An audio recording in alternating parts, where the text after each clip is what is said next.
Hello everyone, welcome to another video game review. In this video, I will be reviewing Unturned, an open world first-person and third-person survival game. This game was developed and published by Smartly Dressed Games. The Windows, macOS, and Linux platforms were released in July 2014. The console ports were released by 505 Games in November 2020. The game was designed by Nelson Sexton with the Unity engine. It is free to play on Steam. The game can be played on Windows, macOS, Linux, Xbox One, PlayStation 4, and Xbox Series X. The game is also playable on the Steam Deck and PlayStation 5. Console players and PC players cannot play on the same server. The game was released in early access in 2014 on Steam. The Gold upgrade cost $6.49. I recorded and gathered all the footage on my gaming computer. In this video, I will be exploring the single player and multiplayer modes. I will also be exploring the official, curated, and experimental maps of the game. The curated maps expand upon Unturned. I will analyze how this game stands as an open world survival game. I will not be covering the Gold upgrade in this video. The game runs well. The game's system requirements are not demanding. I rarely encounter glitches in the open world. When I start up the game, the loading time is long even on an SSD. From my tests, starting up levels does not take a long time. I don't know if it would be shorter on NVMe drives. I encountered one UI glitch when I tried to customize my pistol in Elver. The graphics are good and cartoony. The graphics remind me of Roblox. The worlds are large and good with interesting places. The buildings and places are nice and organized. Most of the buildings are missing doors and windows, probably because the zombies damaged them. There are items you can scavenge. The vehicles look good and are close to their real-life counterparts. The water looks good. I feel immersed in the world and maps. The military night vision goggles look good. The military night vision goggles effects are good.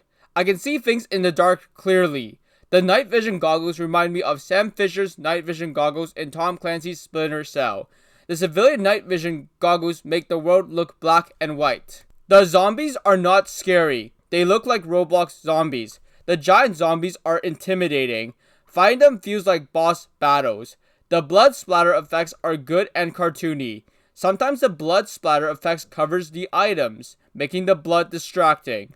The blood splatter can be turned on or off in the configuration under options. The tool and weapon models look good and cartoony. The weapons and tools resemble their real-life counterparts well. The clothing options are stylish. I like the modeling of the food, medicine, and drinks. The water looks simple and good. There is no splashing from my gaming tests. I like how underwater looks. I cannot see far underwater. Smoke and flare effects look cartoony and good. The animation of the models look good and smooth. Some places feel creepy. For example, Elver's Ghost Valley has zombies in cultist uniforms.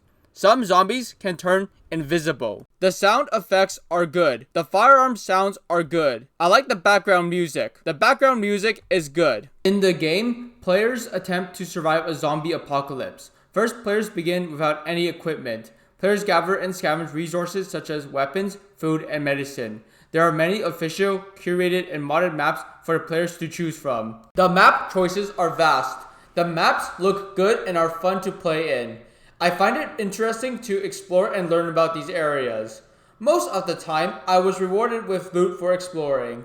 Some areas can be punishing. Getting killed by giant zombies is frustrating. Players use shotguns, rifles, pistols, submachine guns, and sniper rifles. Gunplay is good. I find aiming is more precise and easier in the first-person view. The guns can be easily modified by changing their scopes, ammunition, and barrels. I like the scopes and red dot sights. They help make aiming precisely at longer ranges. I like the control options for players. They can walk, sprint, crouch, and crawl. In addition, players can lean around corners. Players can build barricades with barbed wire, structures, and tank traps. With barricades, players can create their bases and defenses. Another feature that I did not have a lot of opportunities to try out is fishing.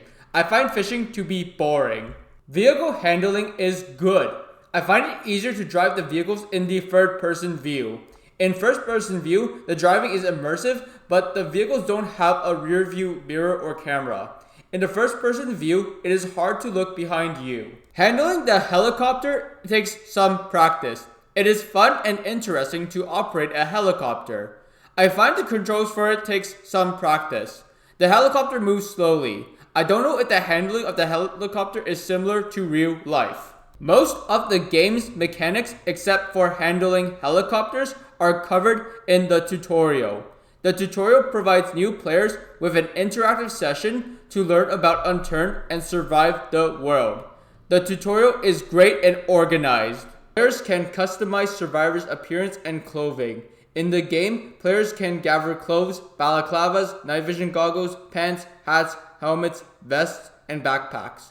Clothes, vests, pants, and backpacks help expand storage space. In addition, players can gain experience. With experience, players can unlock parts of the skill tree to level up and improve their characters. In single-player mode, a player can use cheats to get items he or she wants. The cheats help me find items I want to use and test them out. Fighting some zombies can be annoying sometimes. For example, fighting the crawler zombies is a bit annoying. They go up to you and ambush you from the ground.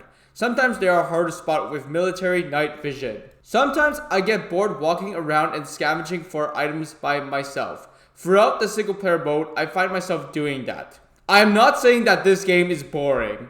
Another frustrating part of the game is losing all your equipment and gear you collected upon death. I find it punishing even if I have little equipment. This can be disabled in the settings for single player. In addition, there are miscellaneous maps in Unturned. There's not much I can say about them. They look good. There are other game modes such as Arena. Unfortunately, I cannot find any multiplayer servers with the Arena game mode. The Discord server and Reddit are great places to discuss Unturned and share content. The rules are fair and the servers are safe for work. In the Discord server, the community is nice and friendly. They can help you out with modding and the game. There are custom emojis related to Unturned. Overall, I enjoyed Unturned. Exploring the maps is nice. The graphics and models are good. There are lots of things you can do. The game has some frustrating and boring moments. As a result, I will give Unturned a 7 out of 10.